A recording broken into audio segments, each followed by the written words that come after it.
जय श्री हरि विष्णु। आपका दिन शुभ और मंगलमय हो। आज हम आपको सुनाएंगे माघ मास महात्म्य अध्याय 18वां, चैप्टर 18 कथा पुराण। माघ मास महात्म्य।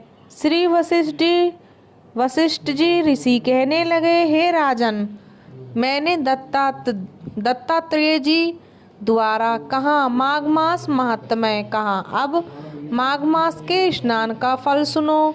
हे परतप, माघ मास स्नान सब व्रतों का और तपों का फल देने वाला है।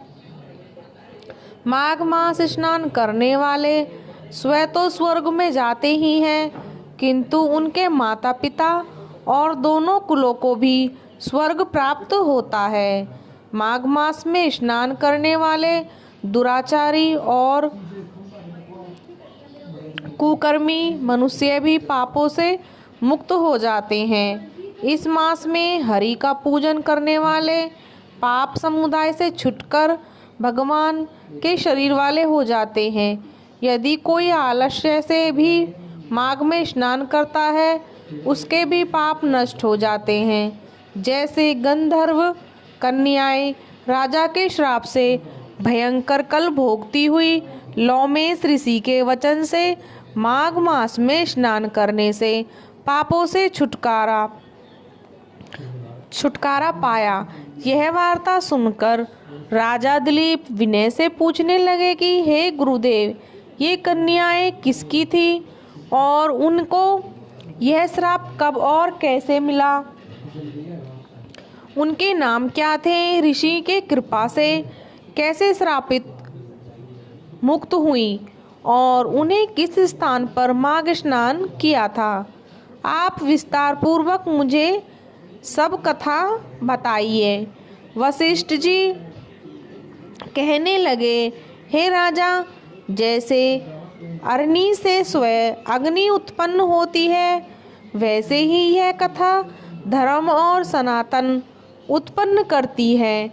हे राजन, सुख संगीत नामक गंधर्व की कन्या का नाम विमोहिनी था।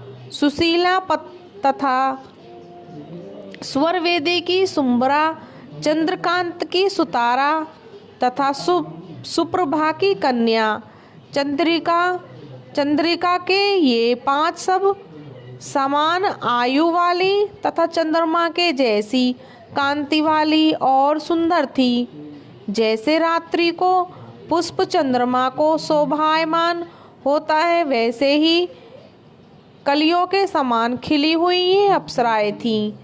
ऊंचे पयोधर वाली पदानी वैशाख मास की कामिनी, यौवन दिखाती हुई 3 पत्तों वाली लता के सदृश गोरे रंग से सोने के सदृश चमकती हुई और सोने के अलंकारों से सुशोभित सुंदर वस्त्र धारण करे हुए, अनेक प्रकार के गाने और वीणा अन्यथा बांसुरी तथा दूसरे बाजे बजाने में प्रवीण और ताल स्वर तथा नृत्य कला में निपुण थी।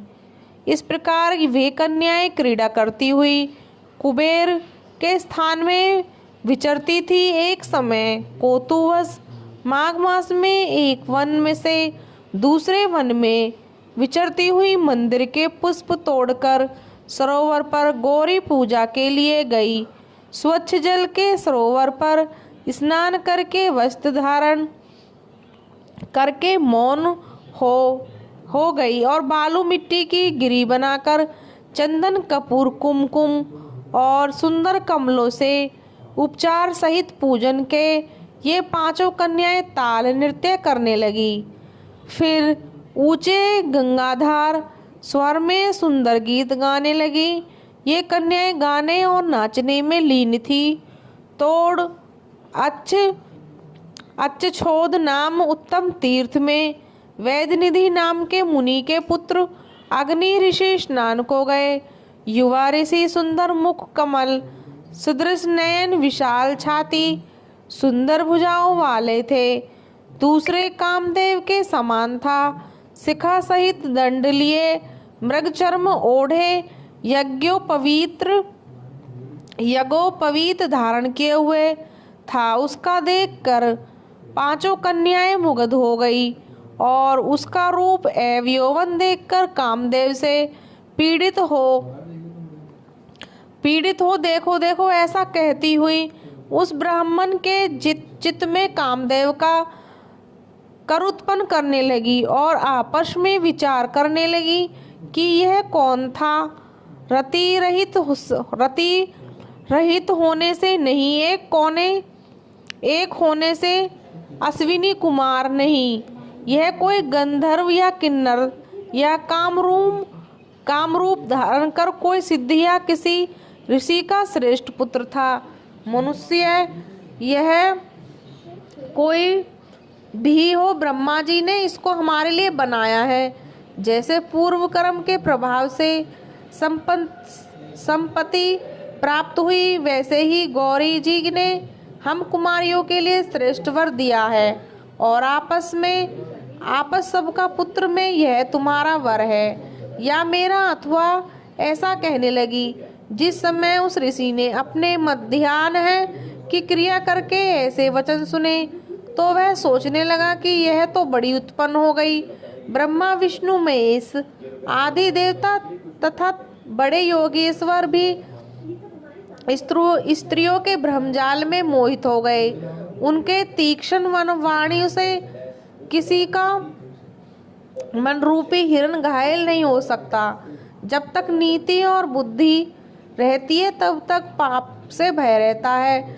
जब तक तप की गंभीरता रहती है, यम विधि का पालन माघ मास महात्म्य होता है, तब तक मनुष्य स्त्रियों से बाणों से बींधा नहीं जाता। ये मुझे मुग्ध कर रही है, किन गुणों से धर्म हो सकती है। स्त्रियों के मांस रक्त मूत्र से बने घृणित और अशुद्ध शरीर में कामी लोग ही सुंदरता की कल्पना करके रमन कर सकते हैं। शुद्ध बुद्धि वाले महात्माओं ने स्त्रियों के पास रहना कष्टकारक कहा, सो जब तक यह पास आवे घर चले जाना चाहिए। अतः जब तक वे उसके पास आई वह योग बल से अंतर ध्यान हो गया। ऋषि के पुत्र के ऐसे अद्भुत कर्म देखकर वह चकित होकर डरी हुई चारों तरफ देखने लगी और आपस में कहने लगी, यह क्या इंद्रजाल था जो देखते ही देखते विलीन हो गया। और वह वृह की अग्नि में जलने लगी और कहने लगी कि हे कांत, तुम हमको छोड़कर कहाँ चले गए? क्या तुमको ब्रह्मा ने हमको वृह रूपी अग्नि ये जलाने के लिए ही बनाया था? क्या तुम्हारा चित्त दया रहित है जो हमारा चित्त दुखाकर चले गए? क्या तुमको हमारा विश्वास नहीं? क्या तुम कोई मायावी हो?